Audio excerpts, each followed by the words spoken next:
Entonces, esta persona a la que yo te digo por ahí, que la mandan a hacer ejercicios adentro de una alberca, pues siente y es por el agua que pesa menos y en realidad sí, sus articulaciones, su cadera, su rodilla, su tobillo van a sentir menos peso del que en realidad pesa, que serían tal vez unos 80 kilos. Ok, ahora, ¿qué pasa? Y probablemente tú me digas, no, nunca me he lesionado y nunca me han mandado a hacer eso. Ok, está bien. Pero ¿qué pasa cuando estás adentro del agua y te quieres salir? Bueno, pues que tú recordarás que te sientes muy pesado y ya que acabas de salir del agua, te sientes bien pesado, sobre todo si pasaste tal vez 2 horas en la alberca, ¿no? Sales al agua y sales a la tierra y te sientes pesado. Bueno, eso pasa porque el agua es un fluido y alguien por ahí que nos lleva mucha ventaja, nos dio el principio de Arquímedes. Principio de Arquímedes. Este cuate, hace algunos años, Arquímedes se dio cuenta de que los líquidos generan un empuje hacia arriba y que ese empuje hacia arriba es proporcional al volumen que desaloja este humano. Porque estás de acuerdo que cuando te metes al agua, sube un poquito el nivel. Si me meto tal vez a un tambo, pues va a ser muy evidente que va a subir el nivel del agua. Si me meto a la alberca, probablemente como es una área mayor, pues apenas se alcanza a notar como 1 centímetro que suba. Pero al fin y al cabo va a subir el nivel.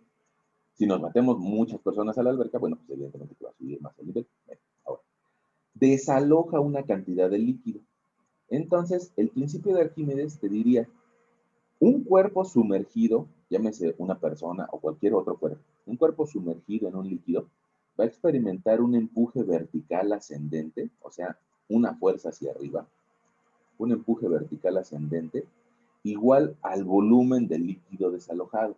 Ok, ¿eso qué significa? Lo podemos escribir tal vez con una expresión, y dice que el empuje vertical, como una fuerza, te lo anoto por aquí, que va a ser una fuerza, va a ser igual al volumen del líquido desalojado, en este caso sería de agua, ¿no? Ok. Ah, pues entonces ese concepto de Arquímedes lo podemos utilizar con nuestro mineral. De hecho, ese fue de parte del precepto de Arquímedes, ¿no? Que le dejaron la tarea de identificar si la corona del rey era de oro o no. Y bueno, pues él no quería destruir la corona para saber si era de oro o no. Y entonces, pues bueno, la historia dice que se estaba bañando y se dio cuenta de que subía el agua y salió prácticamente desnudo a la calle a gritar Eureka, ¿no? Eureka, le encontré cómo solucionar el problema. Bueno, pues nosotros vamos a hacer exactamente eso con un peso al aire, si le podemos poner una A, y con un peso sumergido, con una S. Ok. Ahora, resulta que el principio de Arquímedes me diría, el empuje o la fuerza que intenta llevar hacia arriba la piedrita o el mineral va a ser igual al volumen del líquido desalojado. Y yo lo que alcanzo a ver es de que mi sistema de peso o mi báscula me reporta que pesa menos. Eso lo puedo estimar como el empuje. Entonces van a ser 650 gramos menos 420 gramos y eso me va a dar un empuje vertical de 230, ¿no?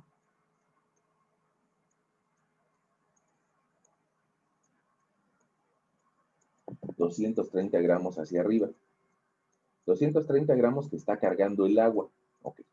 Ahora, ese empuje vertical, me dice Arquímedes, que esos 230 gramos van a ser igual al volumen del líquido desalojado. Entonces, eso significa que tengo 230 gramos de agua, de peso de agua. Ok, qué bueno que me lo dijo Arquímedes, pero resulta que este peso de agua también lo puedo abreviar como peso de agua, o peso, sí, peso de agua, como W. Tal vez así lo vas a encontrar en algunos semestres, ¿no? Peso de agua, W, water weight. Bueno, ahora, ese peso de agua, a su vez, me puede servir para calcular el peso volumétrico del agua. Ya ves que el peso volumétrico de cualquier material es peso entre volumen, en este caso de agua. Pero nosotros ya tenemos el peso y también sabemos cuánto pesa el agua, cuál es el peso volumétrico del agua. Vamos a considerarlo, voy a ponerle aquí entrecomillado por la explicación que decíamos en alguna otra ocasión, que el peso volumétrico debería de estar en kilonewtons por metro cúbico, pero nosotros en nuestro país estamos acostumbrados tal vez a dar el peso volumétrico del agua como 1 gramo por cada centímetro cúbico. Y ya lo conocemos, el peso volumétrico del agua. Lo ponemos entrecomillado porque en realidad aquí hay unidades de masa, ¿no? Pero bueno, vamos a respetar eso que tradicionalmente hacemos. Ahora, ese 1 gramo por centímetro cúbico, pues resulta que lo voy a igualar, 1 gramo por cada centímetro cúbico, lo voy a igualar al peso del agua entre el volumen del agua. Y eso sería 230 gramos entre el volumen del agua. Y de aquí yo puedo despejar el volumen del agua igual a 230 gramos sobre 1, usualmente no lo escribimos, entre 1 gramo entre centímetro cúbico. Y mi regla del sándwich me diría, bueno, pues vas a tener 230 extremos, gramos por centímetro cúbico, medios gramos. Los gramos y los gramos se van, y resulta que pues ya me quedan de unidades, 230 centímetros cúbicos, que es una unidad compatible con el volumen, ¿no? Ahora, eso alguien me dirá, bueno, pues sí, eso se veía desde acá, ¿no? O sea, el agua, cada gramo significa 1 centímetro cúbico en agua. Bueno, probablemente alguien lo veía desde el inicio, alguien requirió el despeje, pero ahí tenemos nuestro valor. ¿Qué significan estos 230 centímetros cúbicos? Es el volumen que desplazó mi muestra. Es decir, que si mi vaso hubiera estado lleno hasta arriba y tuviera algo como recolectar el agua, hubiera recolectado en un segundo vaso 230 centímetros cúbicos. Bueno, 200, sí, 200. Ahora, probablemente mi vaso no está hasta arriba y nada más lo observo como un ascenso del nivel de agua. Ahí está. Ahora, ¿qué puedo hacer con eso? Pues resulta que ya puedo encontrar ahora el peso volumétrico, pero de mi mineral, de ese que encontramos en el cerro, ese que encontramos allá arriba en el cerro, ¿no? O tal vez en una planicie, o tal vez en el fondo de un río. Bueno, al fin y al cabo es un mineral, ¿no? Ese mineral, el peso volumétrico de ese mineral va a ser el peso del mineral entre el volumen del mineral. Y en ese caso, pues nosotros ya tenemos el peso al aire, ¿no? Sin que exista agua. Ese peso del mineral son 650 gramos y vamos a dividirlo entre un volumen de 230 centímetros cúbicos. Mi peso volumétrico de ese mineral es de 650 entre 230, pues de 2.82. ¿Qué me quiere decir esto? Bueno, pues es un poquito mayor al que podría encontrar en un cuarzo, es un poco menor al que podría encontrar tal vez en una moscovita, pero por ahí anda la respuesta, ¿no? Por esa zona anda la respuesta. Ya tenemos el peso volumétrico del material y, se me olvida, vamos a ponerle por aquí sus unidades. Gramos sobre centímetro cúbico. Ahí van. Bueno, ahora, alguien diría, bueno, pues qué ociosa está esta persona, ¿no? Qué ociosa está esa persona que se pone a investigar sobre una roca. Bueno, pero más que ociosa o más que, sí, más que ociosa, probablemente tenga algún interés, probablemente quiera hacer una excavación y diga, la excavación que yo voy a hacer, esta excavación que yo voy a hacer, pues sea un volumen determinado, ¿no? Por ponerte un ejemplo. Si esta persona quiere excavar un cubo que tal vez va a construir una cisterna, ¿no? En esa material. Y resulta que su cisterna va a tener tal vez 3 metros en una dimensión, unos 50 en la profundidad y tal vez en la otra dimensión 2 metros. Bueno, pues eso a su vez me va a dar un volumen de 1,50 de profundidad por 2 metros de ancho por 3 metros de desarrollo, un volumen de 9 metros cúbicos. Y alguien me diría, bueno, pues ese volumen, ¿cuánto me va a pesar? O sea, ¿cuánto material va a pesar, van a ser 1 tonelada, 2 toneladas, o cuánto va a significar ese material que yo excavo. Ah, pues me regreso a la misma fórmula y fíjate que si yo ahora yo tengo como dato el peso volumétrico de ese mineral, pues entonces, y yo otra vez sé que eso vale peso entre volumen, y ahora sé el volumen, pues puedo determinar el peso que se va a provocar al multiplicar el volumen por el peso volumétrico del mineral. Entonces, en este ejemplito que nos acabamos de inventar, que quieren excavar para construir una cisterna de 9 metros cúbicos, pues bueno, yo tendría 9 metros cúbicos por un peso volumétrico de 2.82 gramos por cada centímetro cúbico. Y alguien me diría, bueno, pero es que aquí tenemos un problema con las unidades, no las podemos multiplicar así directo. Ahorita, te digo que nada más por unos 5 minutos, que hagas un acto de fe y que consideres que 2.82 gramos por centímetro cúbico también significan 2.82 toneladas por cada metro cúbico. Te digo que hagas un acto de fe porque ahorita lo vamos a comprobar. Fíjate. Si yo quisiera transformar 2.82 gramos por cada centímetro cúbico y lo quiero transformar a toneladas, bueno, pues tengo que hacer una serie de multiplicaciones. La primera de ellas es decirle a mi lector, voy a multiplicarlo por un 1 disfrazado. En lugar de escribir el 1, voy a escribir 1000 gramos en la parte de abajo y en la parte de arriba voy a escribir 1 kilogramo. Y con eso voy a lograr eliminar los gramos y quedarme con kilos. Y al fin y al cabo, otra vez, aquí hay un 1 disfrazado. Bueno, después voy a hacerlo otra vez, pero por una multiplicación que diga que 1 tonelada equivale a 1000 kilos. Y con eso vamos a lograr eliminar estos kilos con estos kilos, estos gramos, estos gramos con estos gramos, y mi resultado va a quedar en, bueno, si hago esa división, sería 2.82 entre 1000 y luego otra vuelta entre 1000. Probablemente me dé una cantidad bien pequeñita, 2.82 por 10 a la menos 6, y mis unidades serán toneladas sobre centímetro cúbico. Ok, bueno, pues es que sí, evidentemente que en un centímetro cúbico, tratar de medir toneladas, pues sería pues muy complicado, ¿no? Sería una cantidad muy pequeñita. Ahora, esa misma cantidad tan pequeñita, incluso aunque sea tan pequeñita, también la podría escribir así, 0.000000282. Puede ser que incluso tú la traigas ahí en la calculadora. Toneladas por cada centímetro cúbico. Ahora, esa cantidad, si me interesa obtenerla en toneladas por metro cúbico, pues voy a hacer lo mismo, voy a multiplicarla por un 1, pero de forma tal que me elimine los centímetros. Entonces voy a escribir arriba centímetros, 100 centímetros equivalen a 1 metro. Y con eso voy a lograr eliminar centímetros a la 1.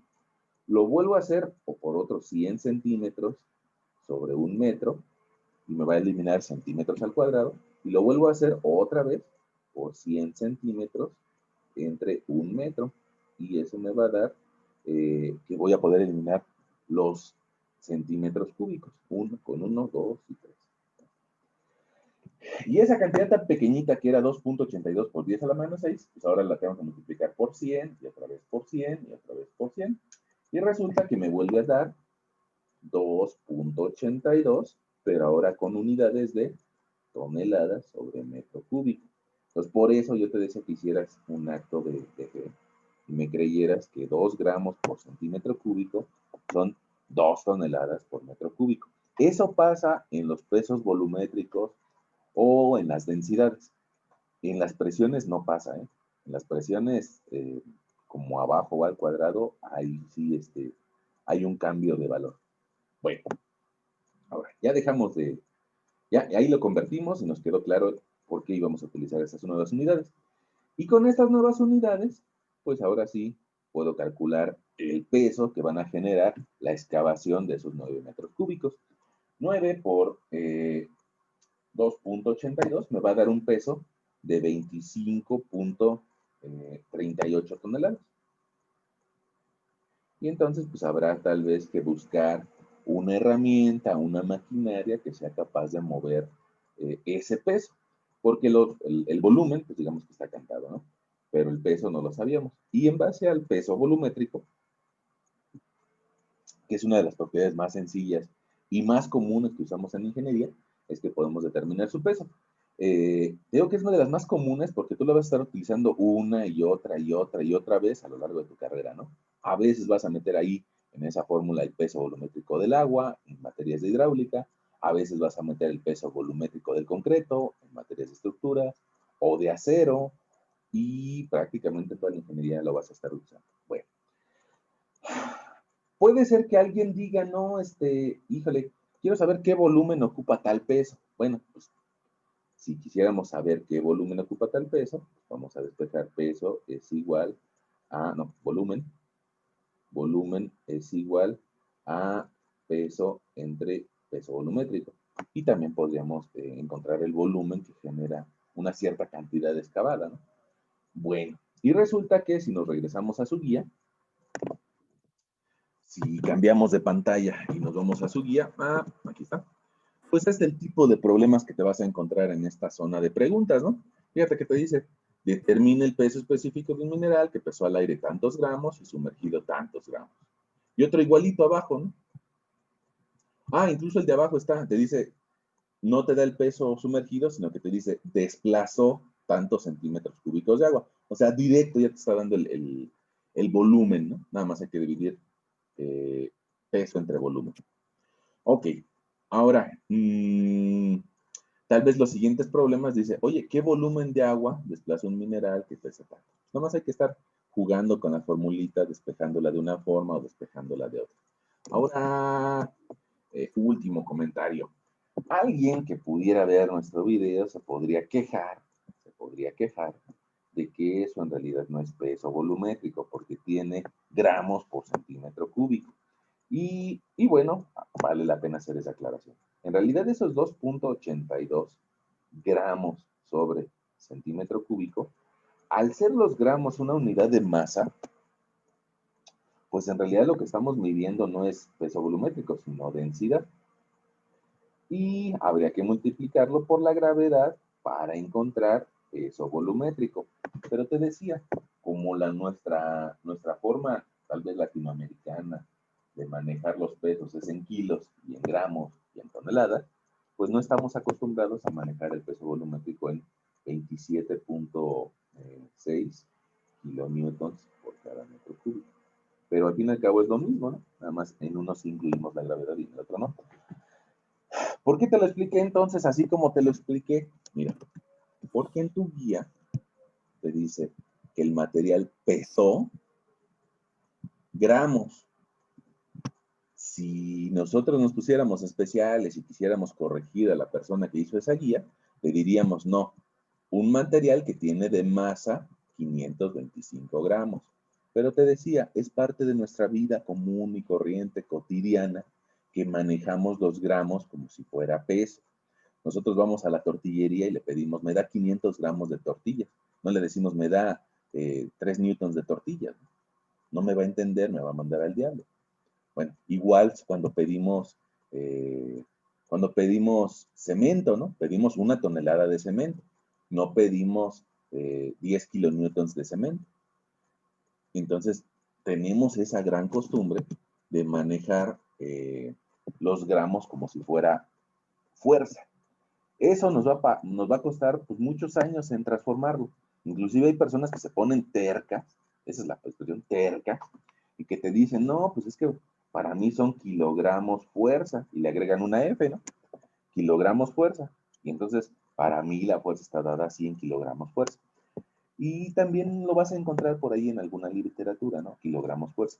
Eso significaría que las unidades de masa les llaman unidades técnicas de masa. Pues hay algunos conflictos con esas unidades, pero lo importante es de que tú lo sepas diferenciar o sepas por qué se maneja de una forma u otra. En nuestro país, en muchos otros países, seguimos manejando los gramos como unidad de peso, o sí, como unidad de peso, a pesar de que ya te platiqué que debería de ser newtons. Bueno, ahora, ¿por qué platicamos de eso? Pues porque por ahí te lo pide tu guía, porque en base a ese peso volumétrico podríamos identificar algunos tipos de minerales. Pongamos aquí la varita. La varita te dice que tiene un peso volumétrico de 4.5 gramos centímetro cúbico. Y nuestra plática del día de hoy, pues también vas a ver esos valores por ahí inmiscuidos, ¿no? Okay. Ahora vamos a continuar con nuestro tema. Ya ven que nosotros decíamos que dentro de las rocas, de todas las rocas, hay minerales, de todas. En algunos tuvieron tiempo para formar cristales que podemos observar de forma a simple vista, y en algunas otras no. En algunas otras, a pesar de que tienen minerales, no se cristalizaron. Es decir, que todavía aparecen con partículas muy pequeñitas de 1 milímetro y pues digamos que no las podemos ver tan fácilmente. Bueno, decíamos que algunas tienen alguna importancia en la joyería o en la industria, como el cobre, como el hierro. Algunas otras, pues simplemente son bonitas y se venden por ser bonitas, ¿no? Como un cuarzo, como un olivino, como un rubí o como un granate, ¿no? Vamos en alguna otra ocasión la definición de minerales. Y pues vamos a verla un poquito más grande. Para verla más grande hay que ponerle aquí una presentación y vamos a decirle que queremos ver el puntero, ¿no? Bueno, y decíamos de que hay una tabla periódica, que en la tabla periódica hay algunos elementos que se llaman metales, otros que son metaloides o metales en transición, y hay algunos elementos que no son metales. Decíamos que hay una fila que se llama aluros, y que esa fila, esa columna de aluros, tiene una tendencia a unirse con los metales, y que gracias a eso, pues tenemos diferentes tipos de enlace. Los covalentes, luego los iónicos, que transforman un átomo que tenía una carga balanceada, pues bueno, al perder su electrón, se convierte en un ion o un anión con carga negativa. Y el que gana un electrón se convierte en un ion positivo o en un catión. Y por eso se le llama enlace iónico. Decíamos de que hay otro tipo de enlace donde algún electrón se va a otro átomo y entonces se llama un enlace que es covalente, le sirve a los dos átomos. Y de ahí se nos permite platicar de la atmósfera en alguna otra sesión. En alguna otra sesión decíamos de que a pesar de que hay 103 elementos químicos, pues resulta que los más comunes en la corteza terrestre son estos 8, ¿no? Y que inclusive pues es evidente que la mayoría de la corteza terrestre está hecha de silicio y oxígeno, o de cial, silicio y aluminio. Bueno, esto me parece que lo platicamos la sesión pasada, acerca de que hay minerales que se forman por evaporación, hay otros que se forman por enfriamiento, hay otros por actividad biológica, y veíamos una serie de propiedades, ¿no? Que de forma genérica pues, nos permiten tratar de identificar algún material. Y decíamos, fíjate, que si se corta o los planos de exfoliación que tiene un mineral tiende a generarme rombos, pues tal vez podría hablar de un diamante, tal vez. Si tiende a generar cortes rectos, pues probablemente tengamos un feldespat. Si tiende a generar hojas, probablemente tengamos una moscovita. Pero no es un valor 100% seguro, sino que hay varios minerales que tienen el mismo tipo de corte. Ahora, hay varios minerales que tienen diferentes densidades o pesos volumétricos, como lo que resolvíamos en nuestro problema, ¿no? Bueno, y hablábamos también de una escala de dureza. Ahora, evidentemente que si el silicio, el aluminio y el oxígeno son los elementos más repetitivos en la corteza, pues habría que investigar cómo se forman, ¿no? Y nosotros decíamos, eso fue por ahí lo que terminábamos nuestra sesión anterior, es de que la estructura más básica de esos elementos químicos es una molécula que se le llama tetraedro de silicio o tetraedro de silicio. Y que en esencia son cuatro átomos, ahí estás viendo los 4, de oxígeno que rodean a un átomo de silicio. Y que si lo pudiéramos observar a nivel submicroscópico, sería esta forma. Sin embargo, bueno, pues por ahí Tarbuk, que nos regaló estas imágenes, bueno, no nos las regaló, sino yo las tomé, para explicar, pues resulta que Tarbuk nos pone estas imágenes un poco más alejadas, o esos átomos alejados, para que le entendamos mejor, ¿no? Ahora, la formulita química, pues hace referencia a esta configuración, 4 átomos de oxígeno por 1 de silicio. Nada más que por los electrones que tienen tanto el oxígeno como el silicio en su última órbita, resulta que esto no está en balance, sino que tiene un desbalance. Es decir, se volvió un ion complejo, hecho por 2 átomos, que busca unirse con alguien más, que no está completa su última órbita energética, y que busca unirse con alguien más. Y con ese alguien más con el que se une, en muchas ocasiones son con otros que se parecen a él, es decir, con otros tetraedros. Tal vez por aquí alcances a ver de que aquí hay un triángulo.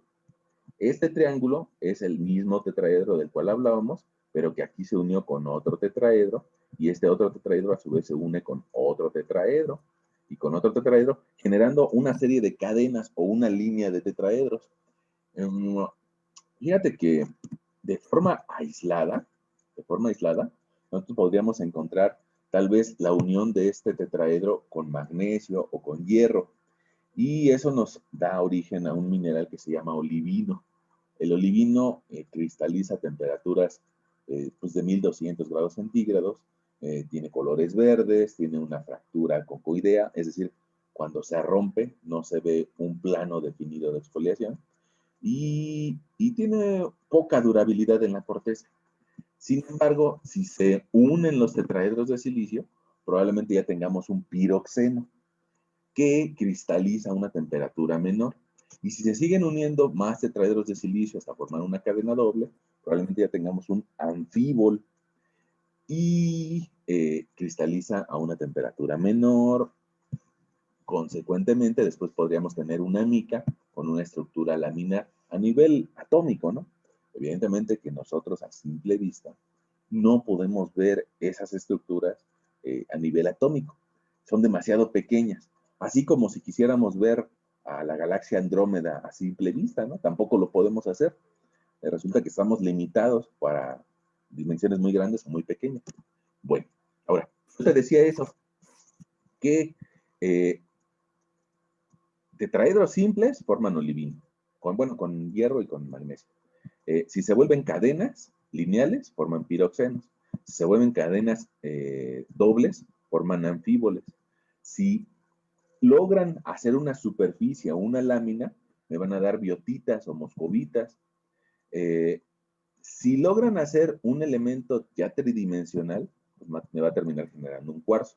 Nada más que a medida de que bajamos sobre esta cadena de reacción de Bowen, cada vez va a ir ganando acidez el compuesto. ¿Por qué va a ir ganando acidez? Porque va a ser más importante el silicio. Tal vez en esta había 4 átomos de oxígeno por 1 de sílice. En cambio, hacia el cuarzo, prácticamente la relación va a ser 1:2. Entonces, eso lo va a generar como una roca o un mineral con características más ácidas que las primeras. Las primeras tendrían unas características más alcalinas. Y para eso, pues sería importante que recordáramos este concepto de acidez. Tú por ahí lo viste en la secundaria o en la prepa, y nuestro profesor de química o de biología nos decía que había una escala que de acidez iba de 0 a 14 y que el valor 7 era el neutral. Las actividades, la gran mayoría de las actividades humanas se desarrollan en valores de acidez neutral, como el agua, ¿no? Nosotros tomamos agua y nos hace mucho bien, pero tantita variación sobre ese nivel de acidez podría provocarnos problemas. Y también sobre la sangre, ¿no? Si nuestros riñones y nuestro hígado no tienen la capacidad de eliminar ciertos compuestos, nos puede dar una enfermedad que se llama acidosis sanguínea, ¿no? Y esa acidosis, bueno, más bien lo que significa es que tu sangre es muy ácida y te puede provocar problemas cerebrales, ¿no? Nosotros, fíjense que solemos, tal vez como mexicanos, solemos tener una dieta pues con muchos irritantes, ¿no? Con salsa de tomate, vamos, comemos unos taquitos y le echamos limón, o nos gustan mucho las papitas con salsa muy ácida, ¿no? ¿Eso qué tiene como consecuencia? Pues que de repente te dé acidez o que sea demasiada la cantidad de ácido estomacal que tu mismo estómago tenga que segregar para deshacer ese tipo de comida, y pues puedes llegar a tener daños fuertes en el intestino que te pueden generar una gastritis, ¿no? Es decir, una pérdida del revestimiento al interior de tu estómago. Cuando tienes esas sensaciones, pues lo que hacemos los humanos, tal vez sin darnos cuenta de esta tablita, es de que nos vamos al otro extremo y dices, como tengo acidez, voy y tomo bicarbonato de sodio.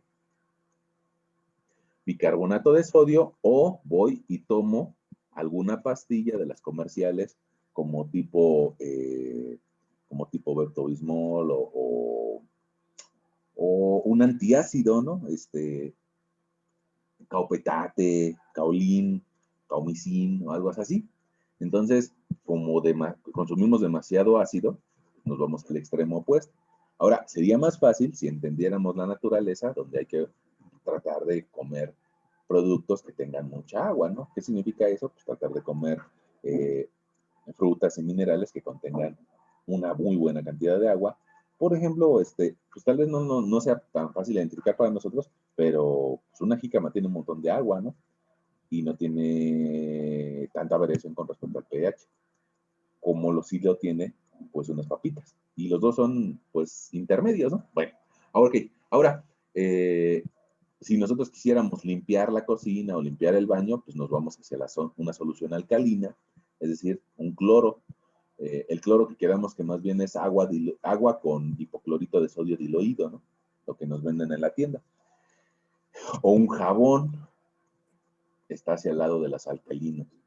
Bueno, ahora, ¿eso qué tiene que ver con nuestra clase? Pues esto, que resulta que nuestros cuarzos o el material que podemos identificar como cristales en la playa, pues tienen una composición ácida, mientras que olivinos que tienen una composición alcalina, pues prácticamente va a ser difícil que los veamos en la superficie. Si nosotros buscáramos qué elemento es más común en la superficie, pues estaría por acá, hacia el cuarzo, que tiene una temperatura de cristalización más baja, del orden de unos 600 grados centígrados. Bueno, entonces acuérdate de eso, 1200 arriba, 600 abajo, y pues vamos encontrando variaciones intermedias, ¿no?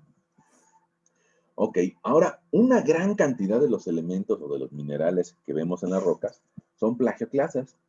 Y bueno, pues van a depender sus colores, si están ricas de sodio, si están ricas de calcio, y también va a depender de eso su acidez. Yo creo que ahorita con las siguientes láminas nos va a quedar un poquito más claro eso. Fíjate que este texto está exactamente así tomado del Tarbook. Híjole, lo único que me está haciendo falta tal vez sería por aquí ponerle la referencia, ¿no? Que está tomado del Tarbook. Aquí lo que nos dice es de que el aluminio y el silicio tienen más o menos un mismo tamaño atómico, y por eso se pueden llegar a intercambiar o sustituir incluso por otros elementos químicos. Consideremos lo que ocurre cuando cada 4 iones de silicio es sustituido por un ion de aluminio. Ya no es un tetraedro de silicio, sino que se le metió un aluminio en el esqueleto del silicato como un cuarzo. El resultado es un ion complejo con una fórmula que incluye el aluminio, el silicio y el oxígeno. Pensemos en 4 moléculas de dióxido de silicio, en las que cada uno de los 4 átomos de silicio haya sido sustituido por aluminio. Dado que la estructura resultante tiene una carga negativa, entonces debe de añadirse algo más para hacer que sea un compuesto electrónicamente neutro. O sea, la naturaleza le va a agregar algo más. Un requisito para esta condición con un electrón menos 1, pues es de que sea un mineral, un metal. Ya ves que son los que están del lado izquierdo de la tabla periódica. Una posibilidad de acción es un ion positivo que tenga una carga más 1, como podemos ver en la figura. Bueno, el sodio y el potasio. Bueno, este es del otro lado, ¿no? Del lado positivo, o sea, del lado derecho de la tabla periódica, en la familia 7, en la familia de los, perdón, El sodio está en la familia 1. El sodio está en la familia 1, lo que estábamos diciendo hace rato, ¿no? Bueno, perdón. A ver, cumplen este requisito y se añade un potasio a la estructura y se convierte en un compuesto químico neutro, formando una fórmula tal que se conoce como feldespato. Fíjense, ahora, esta expresión, probablemente, y eso es entendible, nadie de nosotros, por lo menos nosotros como ingenieros, no se va a acordar de estas fórmulas. Pero por aquí, pues Starbucks nos las presenta y podríamos sí observar algunas cosas. Fíjate, yo te decía que cuando vemos una molécula de olivino, lo más seguro es que veamos un tetraedro de silicio unido a un hierro y a un magnesio, o a un magnesio. Y entonces su fórmula química pues, será esta. Evidentemente que eso le interesará a nuestros primos los químicos, y a nosotros pues tal vez nos interesa identificar diferentes tipos de minerales. Ahora, fíjate en esta relación, silicio 1, 4 oxígenos. En el siguiente nivel, cuando generan cadenas, hablamos de que ahora ya tenemos un piroxeno. Y ahora la relación de silicio va 1 a 3. Esa relación de silicio, que ahora está 1 a 3, pues es menor que la de 1 a 4. Es decir, hay más silicio. Y si nos vamos a un nivel mayor, es decir, 2 cadenas de tetraedros, pues ahora resulta que sale 8 a 22. Y si esa relación la normalizamos, es decir, la dividimos para que tengamos un silicio de 1, pues habría que dividir 8 átomos de silicio entre 8, me da 1, 22 entre 8, me va a dar menos de 3. Si fueran 24 serían 3, pero con 22 me va a dar menos de 3. Y como verás, la relación de oxígeno va bajando. 4, 3, 2. 4, 3, 2 punto y algo, ¿no? Y esa relación de oxígeno va a seguir bajando, bajando, bajando, bajando, bajando, hasta llegar a este valor, 1 a 2. Y eso se va a presentar o va a permitir que mis minerales de cuarzo cristalicen a una temperatura de 600 grados centígrados.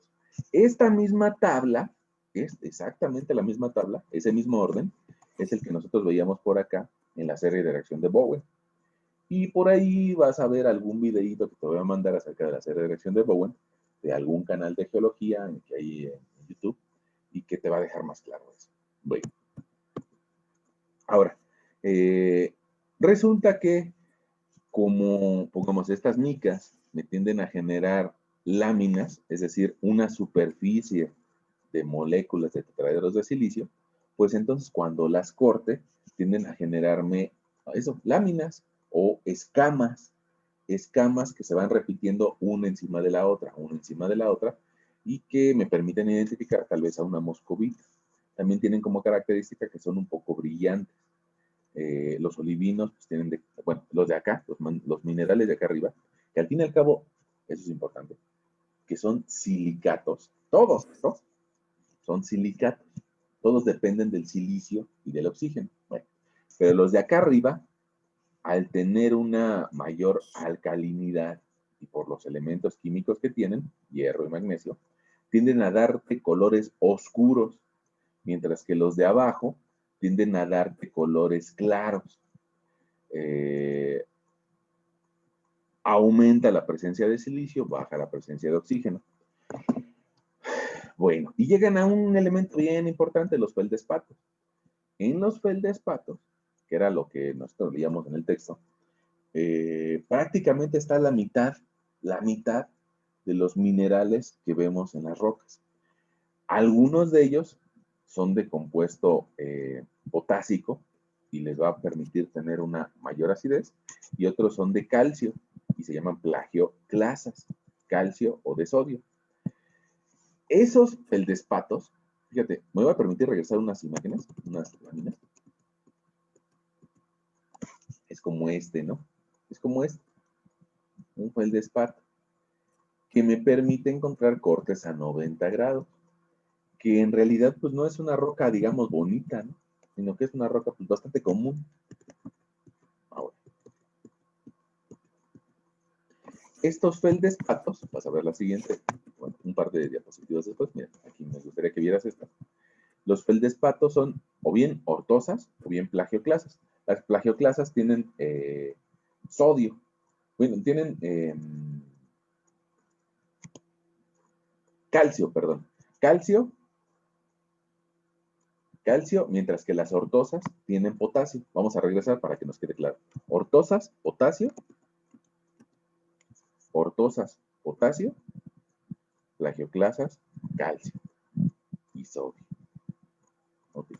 Ahora, fíjate que, pues, tal vez esta imagen es de la del libro que tú tienes, el Darbook, y en una edición posterior, en la edición me parece que 10, Darbook se dio cuenta de que como que hablar de eso al aire como que está un poquito difícil, ¿no? Entonces lo que hizo fue que reacomodó su tabla. La expresión de la química la bajó, la puso abajo del nombre del mineral. Dice, pues al fin y al cabo las personas se van a olvidar de la química, le doy un poquito de menos importancia, y mejor te pongo una imagen para que sea visible, para que sea fácil de ver. Entonces, pues ya ahora con imágenes, puede ser que tú alcances a ver que aquí hay dos ángulos rectos.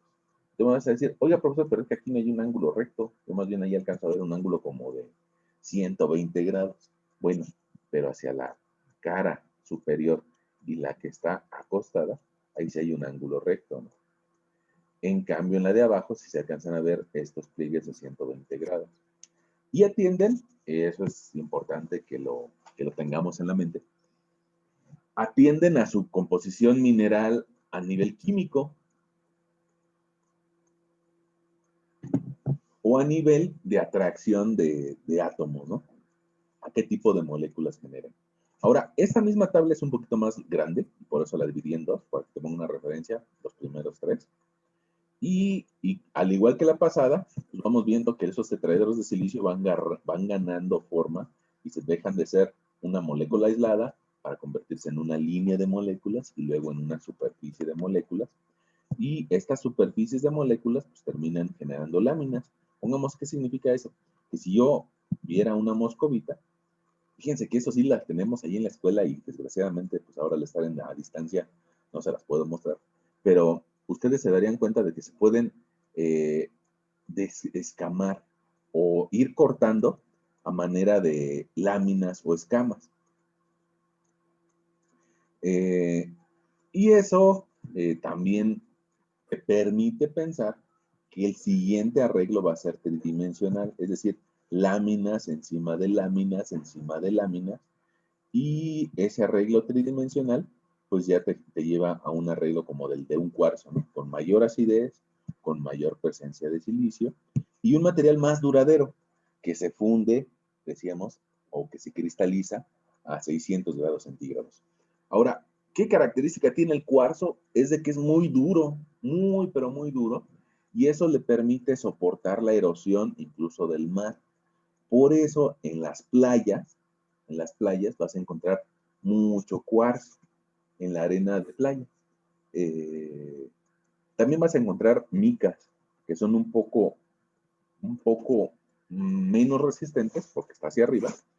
Y bueno, evidentemente que lo que no vas a encontrar, menos cerca del mar, pues va a ser un olivino, ¿no? Porque el olivino, a pesar de que se cristaliza a temperaturas de 1200 grados centígrados, pues resulta que es muy erosionable a nivel de superficie, muy degradable. Por aquí, pues hay algunas imágenes de feldespatos.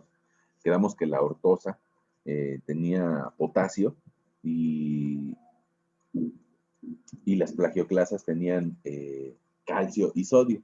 Y por aquí nos hace mención, y por eso te lo puse, una mención Darbook acerca de que las plagioclasas son más identificables por una serie de estriaciones que presentan.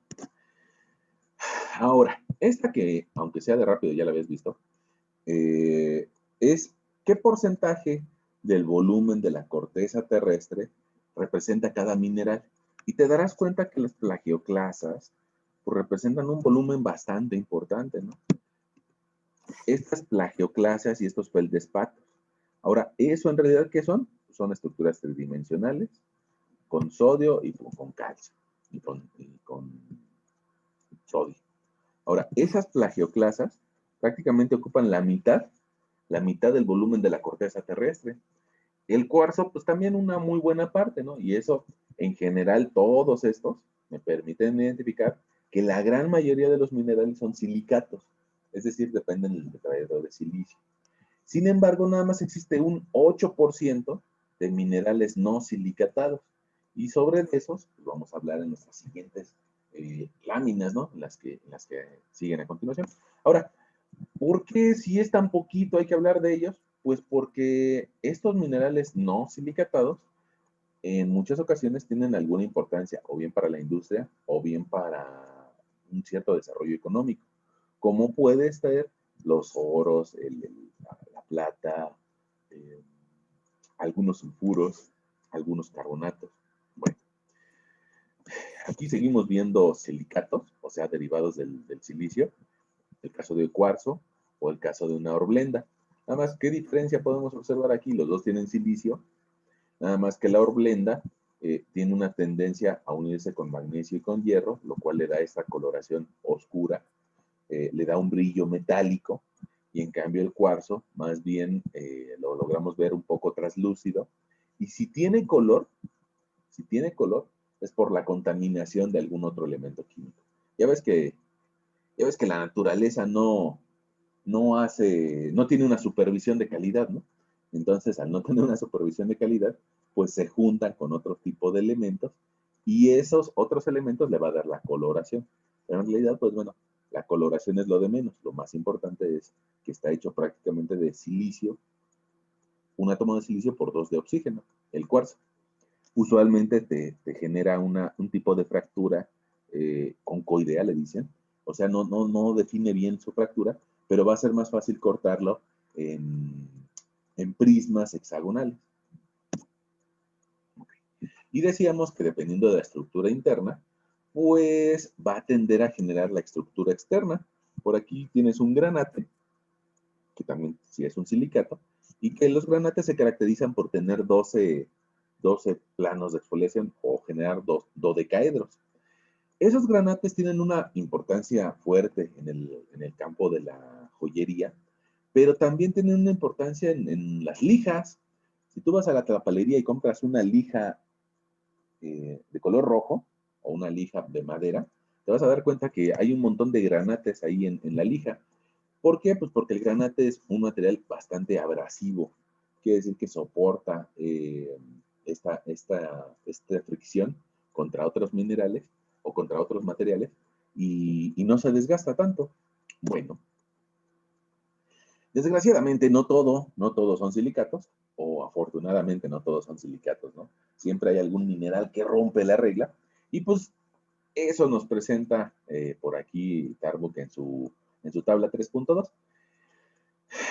Y nos presenta no nada más esos tres, sino nos presenta incluso otros tres grupos, otras tres familias, que se pueden ir agrupando en base a ciertas características en común, ¿no? Pongamos, una de ellas es los carbonatos. Los carbonatos, esa terminación de carbonatos, pues atiende a que tiene oxígenos, ¿no? Carbonatos tienden a presentarme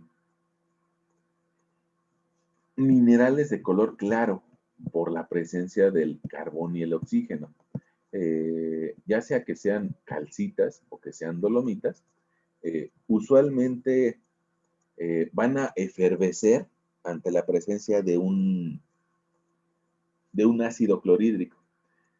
Mm, o sea, son identificables fácilmente con ácido clorhídrico. Probablemente un ácido clorhídrico incluso diluido. Ahora, tienen una importancia para nosotros porque gracias a los carbonatos es que podemos extraer el cemento.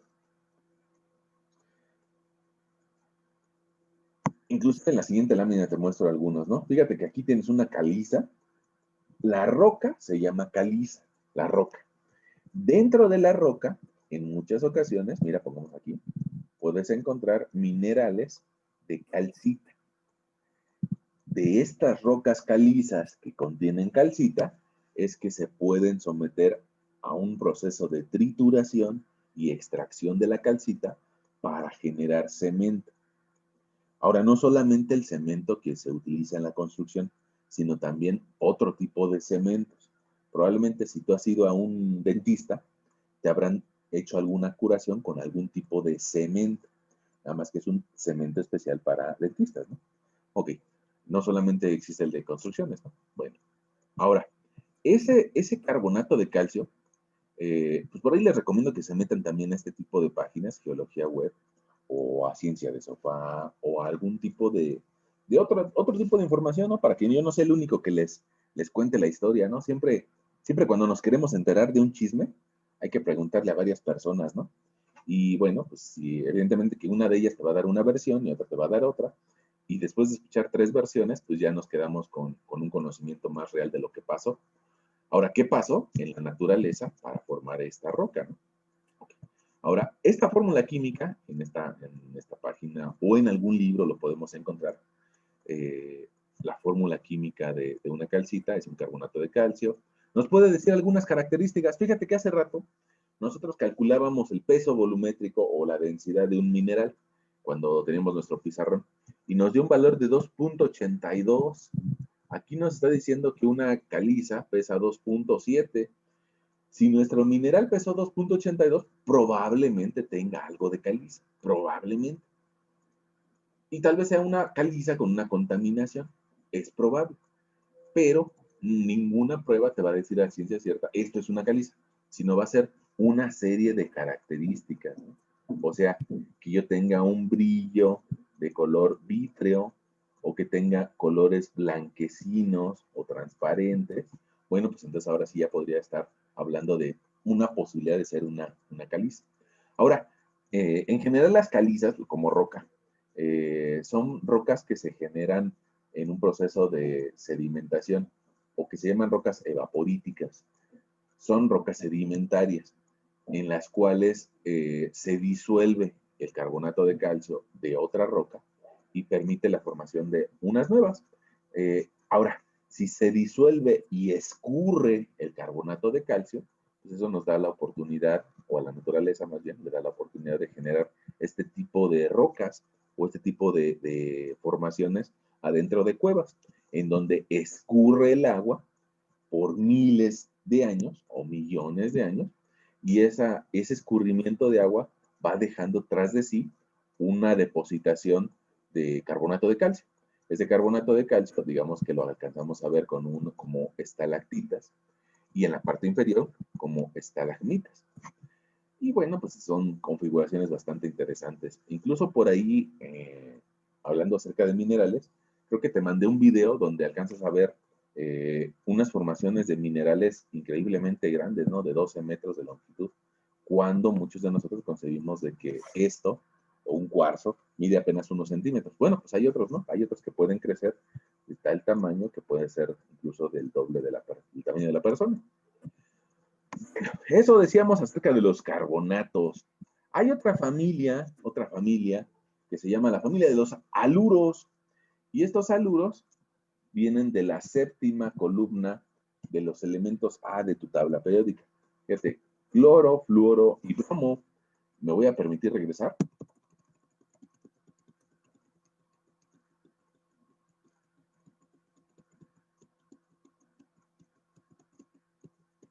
Esos haluros vienen de esta columna.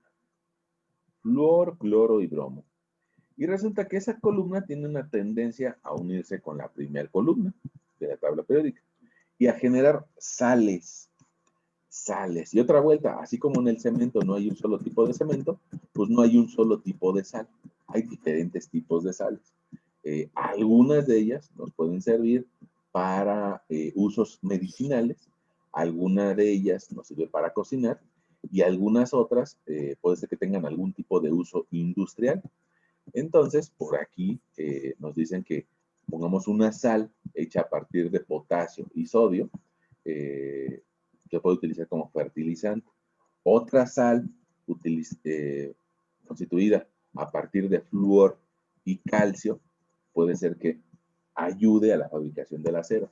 No va a ser 100% el acero de calcio y de flúor, pero ayuda en una etapa del proceso. Pongamos los óxidos. Bueno, y por aquí te puse dos imágenes de esas sales, ¿no? Para que tengamos una referencia visual. La fluorita, al fin y al cabo, como es una sal, tiende a tener un crecimiento tipo cúbico, aunque en esta imagen lo ves que tiene un crecimiento cúbico, pero desordenado, ¿no? Con 3 o con más direcciones de crecimiento. Esta otra sal es una silvina, si alcanzas a ver los granos, y esos granos también los ves en tu sal de cocina, ¿no? No te puse la tercera imagen de la sal, que es la halita, porque es un cloruro de sodio, desde el punto de vista químico, que es la sal que tú tienes en tu mesa. Entonces, esa, yo creo que sí la conoces mucho, ¿no? Ahorita que al ratito que vayas a comer, te le quedas viendo a 2 o 3 granitos de sal y te darás cuenta que también tienen este tipo de crecimiento cúbico. Cualquier granito de sal va a tener esa forma. Bueno. Y después llegamos a los óxidos.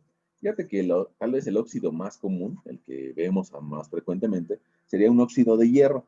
Y se produce, pues tal vez, en el contacto de una varilla con el oxígeno del medio ambiente. Eh, Usualmente lo vemos de color marrón, así como en la varilla nos indica la presencia de hierro y de oxígeno. Bueno, pues en algunos elementos químicos también nos puede determinar la presencia de hierro. Y bueno, pues tú sabes que muchas de las cosas que utilizamos están basadas en el hierro, ¿no? El auto en el que tal vez vas a la escuela, llámese transporte público, llámese metro, pues tienen piezas de acero, tienen piezas de acero, que al fin y al cabo es una aleación de hierro, ¿no? O incluso unas tijeras pues, están hechas de una aleación de hierro. Aquí apareció una palabrita que se llama mena. La palabra mena significa un, un elemento que te permite formar hierro, o sea, un elemento matriz o madre para fabricación de hierro, o sea, una roca que te va a dar ese mineral. Y también aparecen por aquí en los óxidos, pongamos la magnetita, que en alguna ocasión hablábamos de que permite la orientación de las rocas. Y con eso podemos identificar cómo se ha movido el polo norte o el polo sur. El corindón, que también, no sé, no recuerdo bien cómo lo habíamos platicado antes, pero que permite la formación de zafiros y rubíes. El zafiro y el rubí puede ser que tengan un uso como piedra preciosa, o sea, como de joyería, o también como un abrasivo, o sea, como un material que me permite lijar a otro material, gracias a su dureza, ¿no? Ok, otros tipos de minerales, de ese 8% que no son silicatos, que no tienen que ver con el tetraedro de silicio, pues podrían ser estos 3 que mencionamos por acá. Uno que depende bueno, 2 que dependen del azufre, como puede ser la galena o la esfalerita, y que dependen de un azufre puro. Ese azufre puro no tiene la contaminación de un oxígeno, y voy a encontrar sulfuro de plomo, sulfuro de zinc, sulfuro de hierro. La naturaleza tal vez no me va a decir cuál es su fórmula química, para eso le hablamos a nuestros primos, los que estudian en Esiquia, y nos dirán qué fórmula química tiene este roca, ¿no? Pero tal vez desde el punto de vista geológico tiene un nombre como mineral, y evidentemente que alguien le sirve ese mineral tal vez para fabricar o para tener el mineral puro, como plomo, como zinc, o como hierro, o como ácido, o como generador de ácido, ¿no? Bueno, la calcopirita es primo de la pirita, que por ahí también ya habíamos mencionado que es formado por bacterias, ¿no? Que tiene un brillo metálico. Y bueno, por aquí tienes algunas imágenes, ¿no? Bueno, resulta que si el azufre se une a un oxígeno, bueno, más que a un oxígeno, a 4 oxígenos, me va a dar un compuesto que desde el punto de vista químico se llama sulfato. Sulfato de mercurio, bueno, sulfato de calcio, sulfato de barita. Y este tipo de minerales, pues son como los que tenemos por acá, la anhidrita, ¿no? La anhidrita, que pues tiene características un poquito, pues no tan bonitas, ¿no? No tan bonitas como podrían ser estas de acá. Bueno, y por último, los elementos nativos. Esos elementos nativos, digamos que son los que nada más se juntan con ellos mismos y que usualmente nos dan un valor joyero, ¿no? Como puede ser el oro, como el cobre, como la plata. Bueno, por aquí tienes algunos usos, ¿no? En algún video que te mandé, no sé si ya lo habrás hecho o lo vas a hacer apenas, habla de la extracción de azufre y te darás cuenta que a partir de la roca pues, puede extraer un dióxido de azufre y ese dióxido de azufre tratar de buscar una forma en que se precipite y tener azufre puro, un azufre amarillo. Eh, yo creo que te va a interesar ese tipo de videos ahora que estás en casa, ¿no? Y bueno, les decía por ahí que así como nos metemos bueno, no todos, ¿no? Pero hay como personas que se meten a estoquear en las páginas de redes sociales de otras personas. Bueno, pues ahora les pido que se metan a investigar en esas páginas de redes sociales de este sitio que se llama Geología en Web y que también para cada uno de los minerales que nosotros mencionamos, probablemente a ti te dé un poquito de flojera en verlo en el libro, bueno, pues lo puedes consultar ahí en tu celular, en la palma de tu mano, meterte a esta página e investigar, pues tal vez cuál es el peso volumétrico de una anhidrita, que era de ese material feo que decíamos en la lámina anterior, ¿no? 2.95. En cambio, pongamos una calcopirita que tiene una mayor cantidad de azufre y de hierro, pues me va a mostrar un peso volumétrico mayor. Mira, azufre, hierro y cobre. E inclusive por aquí nos dan las cantidades de cada uno de esos elementos químicos que posee una calcopirita. Nos da también una serie de características físicas de las que decíamos la vez anterior, ¿no? ¿Qué significa esto? La raya. Bueno, pues que si tomo una pieza metálica, una navaja y empiezo a rayar a una calcopirita, el polvo que me regale va a ser de color verde oscuro. En cambio, si me pongo a rascar a una anhidrita, el polvo que me regala va a ser de color blanco o blanquecino. Y bueno, un montón de características como brillo, tiene un brillo vítreo, que lo hemos visto, que lo reconocemos, un poco perlado. En cambio, una calcopirita va a tener un brillo metálico. Y bueno, pues eso, a medida de que tengamos pues una cierta experiencia, sobre todo si fuéramos geólogos, vamos desarrollando una cierta experiencia para identificar de mejor manera algún mineral. Evidentemente que nosotros, desde el punto de vista de ingeniería civil, pues tal vez nos interesa más bien encontrar características de color, ¿no? Materiales oscuros, ahí hay hierro. Materiales claros, por ahí puede haber carbonatos de calcio. Incoloros, pues tal vez un silicio, un oxígeno. Ese tipo de características para un ingeniero civil puede ser que nos den alguna medida de dureza o de resistencia. No nos interesa, como civiles, pues sabernos la fórmula química, ¿no?